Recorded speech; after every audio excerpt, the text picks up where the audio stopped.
Hey beautiful highline people, I'm Stefan from Red. In this video I'd like to talk about so-called Grog splices as connectors for segmented highlines. In modern highlines, the lines don't consist of one piece of continuous webbing anymore.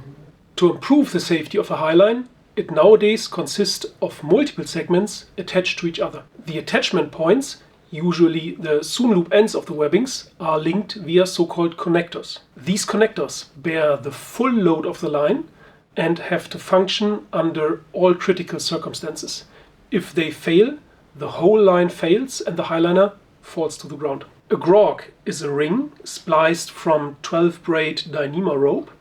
They are usually created by first splicing a Brummel splice. Afterwards, the tails are buried into this ring. Usually, grogs are doubled up for redundancy.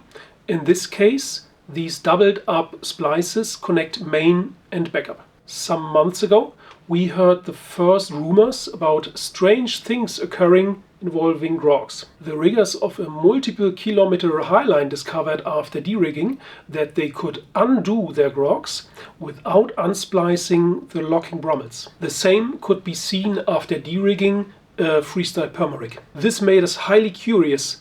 How could something that's supposed to be locking with a Brummel be disassembled without any locking mechanism at all anymore? A Brummel in an end loop is straight loaded on the longer part, and the shorter part is buried inside the rope itself.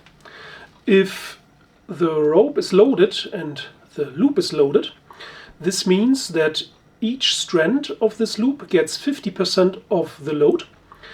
The longer part of the Brummel splice sees 100% of the load. This means that since the load is higher in this part, this can never invert because the load in this part is always higher than the load in each of these strands. In our tensile test machine, we tested Brummels in a straight loaded configuration and could not find any kind of failure due to inversion of the Brummel, no matter how high the load, no matter how high the number of cycles of load that we applied.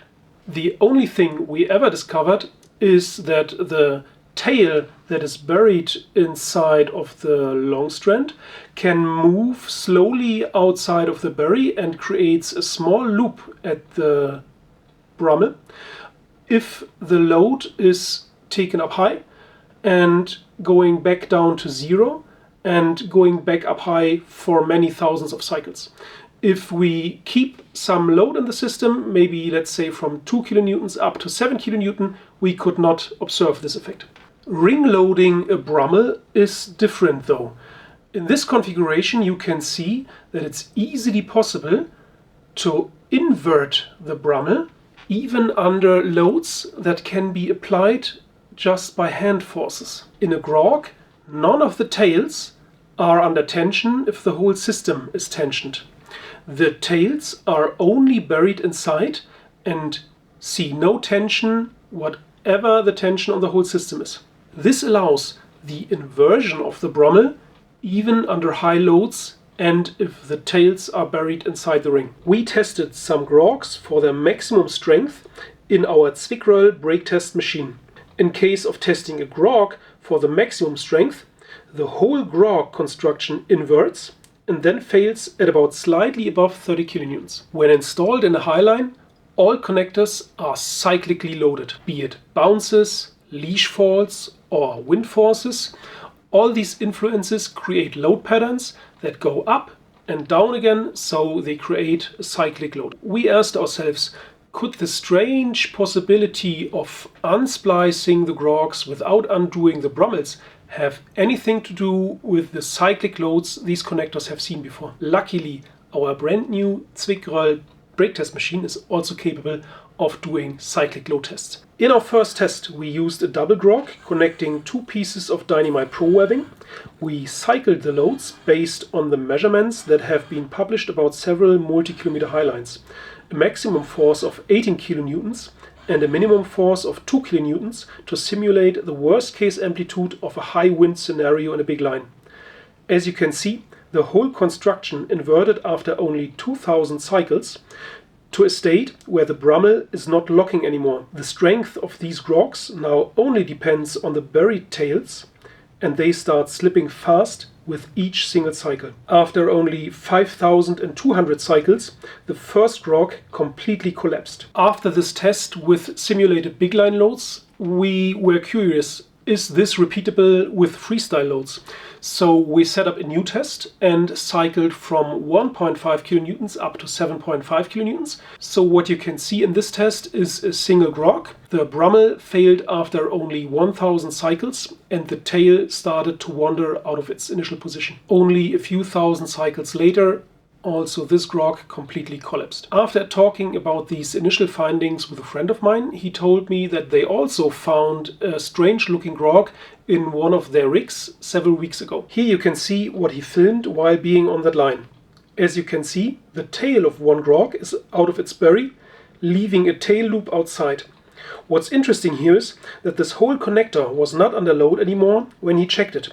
The full load was only carried by the second Grog. It is important to point out that unloaded bury splices can easily undo themselves from vibrations and shakings due to the fact that the Chinese finger trap does not keep the tail trapped anymore. This only works if the whole construction is under tension. We don't exactly know if the tail walked out due to cyclic load or if it was initially spliced this way, but it's safe to say that such a homemade connection leaves plenty of room for human error. Once this flawed connection was discovered, the whole line had to be de-rigged and the connection was replaced. The problem with this type of failure scenario is kind of obvious. It can basically happen anytime. It can happen overnight due to wind loads or due to a thunderstorm. It also can happen during the daytime while you're on the line, sessioning, bouncing, leash falling. All these types of cyclic loads can lead to the inversion of the Brummel in the Grog splice.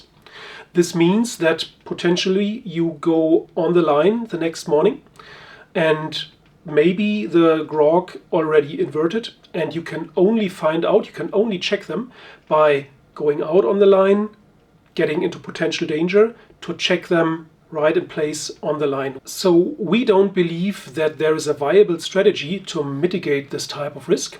That's why we published this video, to bring out an urgent warning of Grog splices. Grogs are homemade connectors. They are manufactured by yourself from a simple piece of rope. They are not manufactured under controlled, repeatable conditions. They are not tested. They are not proof loaded. They have no guaranteed strength. They are not certified after any type of standard. You are the manufacturer, so you are fully responsible for whatever happens with them.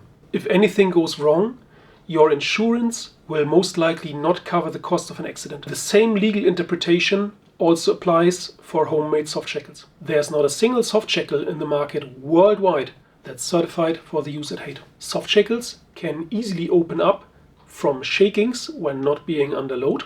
Please watch my full video for all the details. You can find the link to the video in the description. Right now, the only viable alternative to connect highline segments without bringing highline riggers into legal trouble are quick links. Quick links are the only certified connector after the ISA highline standard. To connect highline segments with quick links, we offer the Dura-La-Vida connection system. The Dura-La-Vida system brings full redundancy to your line, is simple to install, easy to check, and contains certified connectors. When attached and taped correctly, Dura-La-Vida allows even smaller leash rings to easily pass across the connection. We brought Dura-La-Vida to the market in 2020 following an idea of the New Zealand highliner Fernando. It has proven to work very well since then, so well that even other manufacturers like Slackhouse or Balance Community also offer Dura-La-Vida now. We are super happy to see this idea spreading around the world, and we are looking forward for other manufacturers to join the Dura-La-Vida club. We are aware of several cases when quick links accidentally opened on highliners. We even know about one big line rig that has been compromised overnight by a thunderstorm and had a quick link opening in the middle of the line.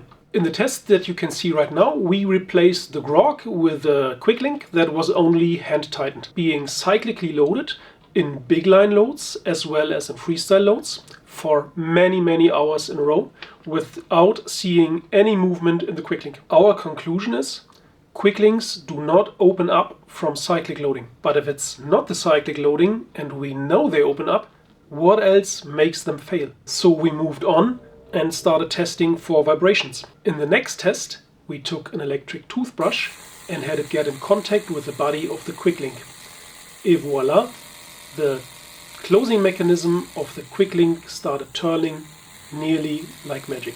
Quick links need to be tightened according to the manufacturer's user manual to be safely closed. Piguet, the manufacturer of the French Maillon Rapide, instructs a wrench torque of 2.7 Nm for 7 mm quick links, 3 Nm for 8 mm quick links, and 7 Nm for 10 mm quick links. In addition, we recommend to add some wraps of a sticky tape around the quick link to prevent them from accidental opening caused by vibrations. I hope this information helps you to make good and educated decisions to safely connect your highline segments in the future. Stay safe and keep the balance.